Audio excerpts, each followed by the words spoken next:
এ যেন অচেনা এক ঢাকা, যেদিকে চোখ যায় থই থই পানি। মূল সড়ক থেকে অলিগলি সবখানেই যেন একই চিত্র।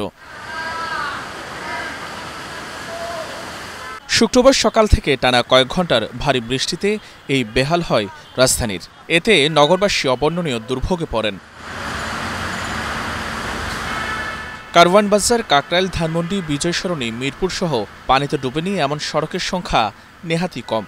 বেশিরভাগ সড়কে পানিতে আটকা পড়ে যানবাহন, ফলে কোথাও হাঁটু কিংবা কোমর পানি ডিঙ্গিয়ে গন্তব্যে ছোটেন নগরবাসী। ঢাকাকে মনে হয় যে 88 বন্যায় ডুবে গেছে। এখন তো যে অবস্থা দেখতেছি, ঢাকার শহরের উপরে দিয়েই নৌকা চালান লাগবে। পরীক্ষা দিতে গিয়েছিলাম, সকালবেলা আমরা যাওয়ার সময় এই কষ্ট করেই গিয়েছি। ট্রেন আছে, সবই তো আছে, কিন্তু ঢাকার এত পানি কই নামবো? ঢাকা সিটির মধ্যে এইরকম একটা মুহূর্ত আমরা উপভোগ করতেছি। বৃষ্টিতে রাজধানীর যখন এমন নাজুক অবস্থা, তখন নগর কর্তৃপক্ষের উপর ক্ষোভ জানান সবাই। প্রশ্ন তুলছেন সরকারের উন্নয়ন কর্মকাণ্ড নিয়েও। জলাবদ্ধতা নিরসনে বছরের পর বছর কাজ চললেও এ থেকে মুক্তি মিলছে না নগরবাসীর।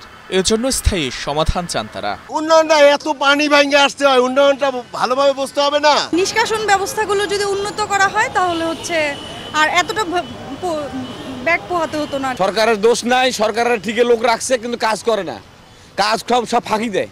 আবহাওয়া অধিদপ্তর বলছে শুক্রবার রাজধানীতে 131 মিলিমিটার বৃষ্টিপাত রেকর্ড করা হয়েছে।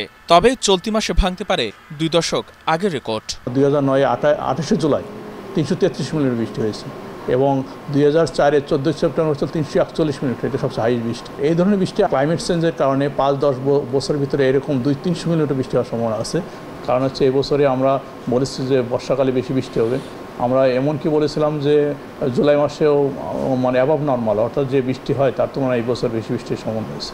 সমন্বিত পরিকল্পনা নিলে সমাধান মিলতে পারে জলাবদ্ধতার, এমনটাই বলছেন নগরবাসী। বৃষ্টি এলেই দুর্ভোগে পড়েন নগরবাসী। বিশেষজ্ঞদের মতে অপরিকল্পিত নগরায়ন, অতিমাত্রায় খাল, জলাশয় দখল ও সস্তার নিরাপত্তার কারণে লাঘব হচ্ছে না নগরবাসীর দুর্ভোগ। ফলে বৃষ্টি হলে ঢাকায় জলাবদ্ধতা থাকবে না, সে বাস্তবতা থেকে ঢাকা যেন অনেক দূরে। মুস্তাফিজুর রহমান, এটিএন বাংলা, ঢাকা।